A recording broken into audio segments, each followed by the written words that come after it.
Welcome back to the Gun Dungeon. We got something brand new to the channel here.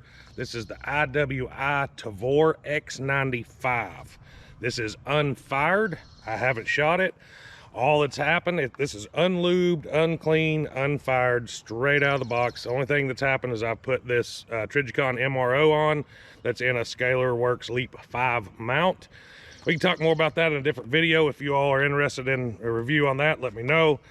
But other than that, the gun is bone stock, straight out of the box, besides some heavily fondling that I've done with it. So we'll just kind of start from here and go back with some of the features. Standard A2 style flash hider. Now the barrel, it's even marked right here, CHF-CL for Cold Hammer Forge Chrome Line, 5.56, 1-in-7 twist. This is pretty neat. This was an addition from the standard Tavor to the X95, and that is these removable hand guards. So you can take these all the way off, just like that, and it exposes your rail here. You can scoot them forward, you can position them wherever you want. I've seen a lot of people run the hand guard kind of scooted forward like that, just to have more of a forward grip, because you don't really have a lot of space here. But you have these types of panels on both sides and the bottom with your little hand stop here, which is pretty handy. The charging handle moved from the Tavor, the standard Tavor, up here to further in the rear. This is a long stroke piston gun, so it's kind of AK-ish in that manner. I like the side charging handles. I like an AR, but the T handle is one of the things I don't like about a standard AR. This does have the mag release that is AR style-ish. Now, let me turn around here where you can see. I have fairly large hands, as you know, and my finger goes way past that mag release, so I have to either curl my finger like that to get a hold of the mag release, or what I've been doing, just playing around with it, is just using my knuckle, and I don't have a problem doing it like that. So I don't really have to change my grip from the way I would release a mag with standard AR. This has the AR style selector switch, which I like. This one is non-ambi. It has an indicator on the other side, but it is non-ambi. I like that as well. Generally, like on the Scorpion and other guns I've had that came factory with ambi safeties, I will swap them out because that'll dig into the top of your trigger finger, and I'm not a fan of that. Another cool thing about this gun is has these integral flip-up sights. Now these are very, very minuscule. You got some windage adjustment here with this screw and some elevation here, non-guarded, non-shrouded, and then the rear is super rudimentary. Just a standard, just a peep sight. There's no adjustment there. We got the one aperture and that's it, but it co-witnesses well. It's a full co-witness with this mount, and this mount is actually a lower 1/3 mount. So keep that in mind. The way this rifle's set up, your rail is a little bit lower than what it would be for a standard AR-15 according to your cheek piece. So keep that in mind. Your mount's going to be a little bit higher. So this is a lower 1/3 mount, and it co-witnesses, full co-witness with those sights. So in the rear here, here's where your action is. This is where everything's happening from here forward, basically barrel and controls. Mags do drop free, ships with a P mag. Does drop free just fine. And what I really like about this gun is where that mag or that bolt drop is located. Because for me, doing a mag change is going to be fairly quick, because it kind of feels more like a pistol mag change than a rifle mag change. With the standard AR, you're out here working out farther from your body. Here, you tabletop it, put that mag in, and then your thumb is right there to drop the bolt. And I kind of like that. And like I said, I haven't shot this yet, so not sure how it's going to run out. But one thing I do like about it is look at that center of gravity. Look at the balance on this thing. It's all towards the rear. Try doing that with an AR-15. And this is a 16-inch barrel. But it's more the length of like a 10.5-inch barrel AR-15. But you still get the ballistic advantage of 16 inches. So what I'm going to do is I'm going to load this mag up a little bit, get some first shots. It's not sighted in, don't know where it's going to hit, but I do want to show first shots on camera. And then I'll cut and sight it in. So let's go ahead and load this thing up and get a few shots downrange. All right, so I've got 10 rounds loaded here. I'm not going to blast a whole lot up there since I'm just kind of wasting ammo here, but we'll shoot 10 up there, see where we're at, and go from there.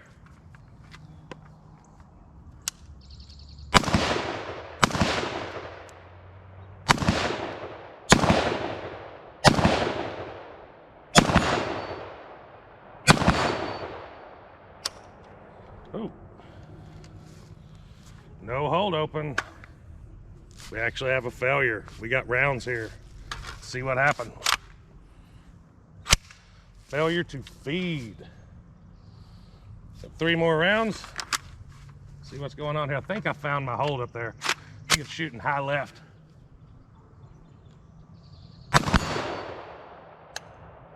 Uh-oh. Ruh-roh, Raggy. Okay. That's what we got. Looks like a log jam in there. I don't know if you can see the round in there. It started to try to feed in.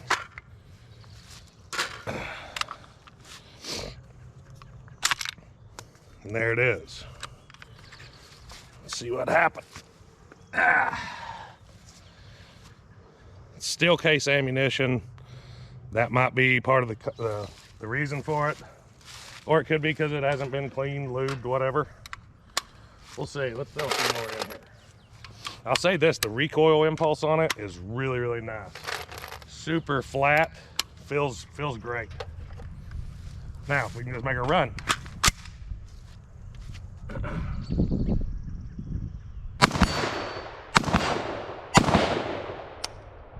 Again. Well, tell you what. Yep, clear chamber. I'm gonna go grab another mag so we can see if it's a mag issue, and I'll run some of this Hornady stuff we got here to see if maybe it's an ammunition issue. Let me grab some stuff. I'll be right back. All right, so I've got a D&H magazine here. It's a alloy body, so I've had good luck out of these mags. I do have the steel case still loaded in it. Let's see how we do now changing the mag. All right, I did change my change my sight a little bit, so might have to find my point of impact again. Uh-oh. This ain't good, fellas. This is an awful expensive rifle to be having trouble with.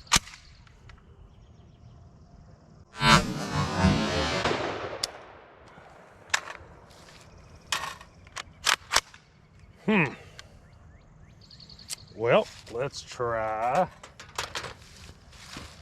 Don't think it's a mag issue. Let me run these out. That's really disappointing, but again, it's straight out of the box, no lubricant, no nothing. And I have heard reports on the internet that the shipping oil that comes on it is not friendly for shooting, but I wanted to shoot it and find out for myself. If we continue to have issues with this ammo, I'll take it in there, field strip it, and clean it, and then we'll try again. Can't just call her quits. Well, I don't know why this ammo don't want to come out of the box. That one does. Let's just try 5 for now. Yeah, that's fairly disappointing.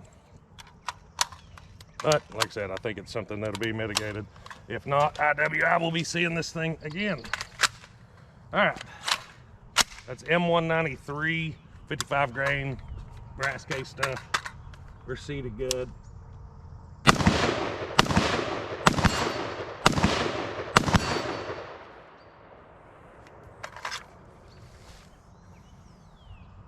It don't like steel case ammo. All right, well, I'm not happy with that result. I'm gonna go field strip this thing real quick, put a little bit of CLP or some Slip 2000 on there, and see if we can get it to run the steel case, and then I'll sight it in. So I got field strip, just basic field strip, cleaned it out. The oil that was on the bolt carrier and stuff was really thick stuff, so maybe it's a factor. We're getting ready to find out. I got 10 more rounds of this Hornady brass case M193 ball in here. I'm gonna run that just to make sure that it's gonna run with that before we switch back to the steel.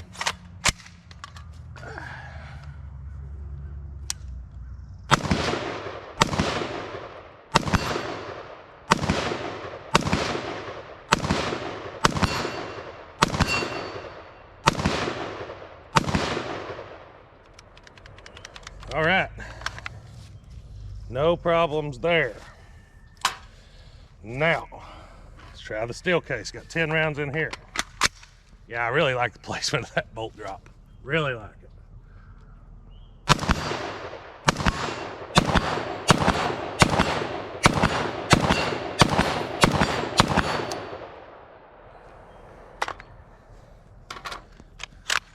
Yep.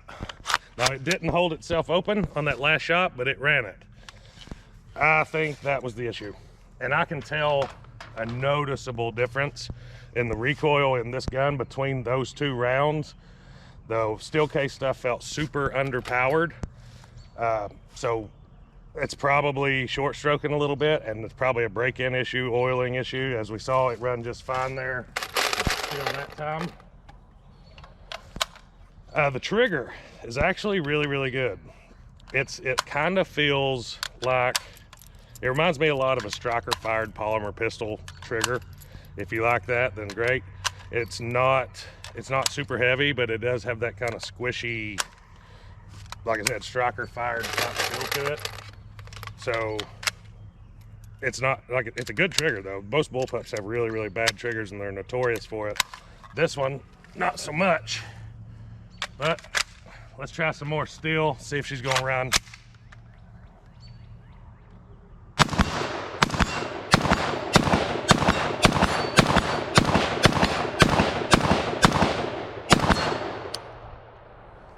Run it fine. Again, no hold open.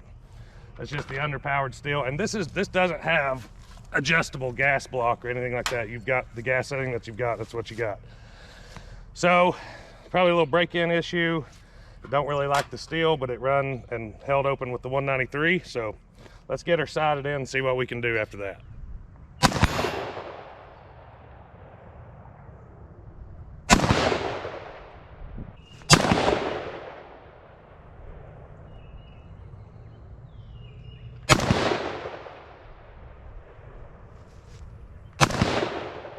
All right, so I got this thing sighted in. I used the Hornady ammunition to sight it in.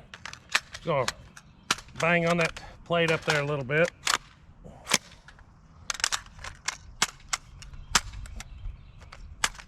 There we go. Got the steel case in here now. I'll just shoot from this, see how it works. Uh-oh.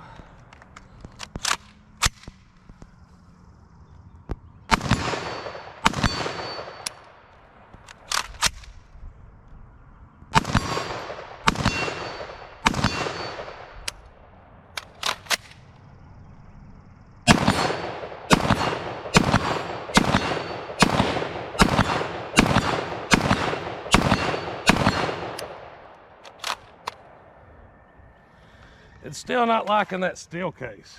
I'm gonna keep running it. See if maybe it's a break-in issue. See what we can come up with.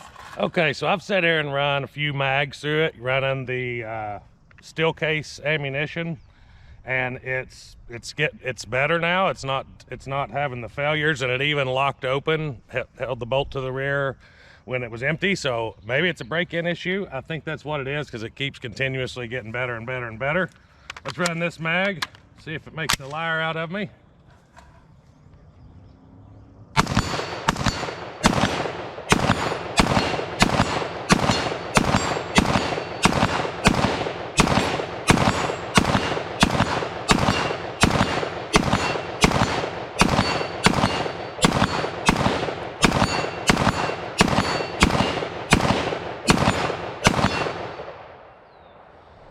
Steel case, bolt locked open. This thing's like a Ed Brown or Les Baer 1911. You got to break it in apparently. It's running like a top now, so, and it has been for the last couple mags. So yeah, I think it's just it needed to be broken in, needed to be clean, need to be broken in. This is not a gun. Well, this one is not a gun you're going to pull directly out of the box and take into the field and rely on, or I wouldn't anyways. I'm going to run it quite a bit more before I decide if it's reliable or not. Haven't had any issues with the brass case even from the get-go, so like I said, you could tell it was definitely had more oomph to it than the steel case stuff does, but I want it to run reliably on with everything. So yeah, like I said, the trigger's great. The recoil impulse is extremely nice. The center of gravity is what really sold me on the bullpups, and that center of gravity being farther towards your shoulder, you can hold that gun extended for a lot longer than you can a standard AR, where your weight's more forward and just the center of mass on it is going to be farther from your body, which means it's going to be harder on you to hold it out. This one mitigates that a lot, and you've got a 16-inch barrel in a short compact package. Now that it's running better, let me load a mag while I'm talking. Now that it's running better, I'm having more and more confidence in it, and I think it's going to be a great rifle. But I want my rifles, if it's going to be a defensive type rifle, I want it to be able to run everything, not just specific ammo, not just hot ammo, not whatever. But like I said, that gun had never been fired, it had never been cleaned, it had never been lubed. And you saw it didn't like that, which I'd read reports online and seen videos of kind of reporting the same thing, that they did need a little bit of a break-in, and that the factory lubricant or factory oil that was on it was not conducive for shooting and reliability. So I kind of confirmed that as well. Throw my ears back on, let's sling some more up there. So you saw earlier, I could barely get through a mag, or even partial mags, without a failure.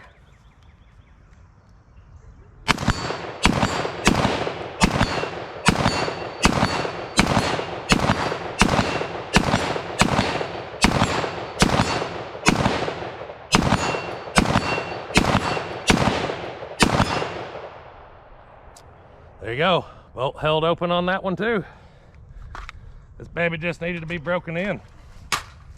So yeah, and I'll speak to a little bit to the accuracy, not a whole lot, because I didn't do an accuracy test, but I used the Hornady ammunition, the M193 ball ammo, used it to side in, and I shot 2 shots, adjusted, over adjusted, shot 2 shots, had to bring it back, and when I brought it back, I shot 3 shots, and those 3 shots at 50 yards was right about 3/4 of an inch.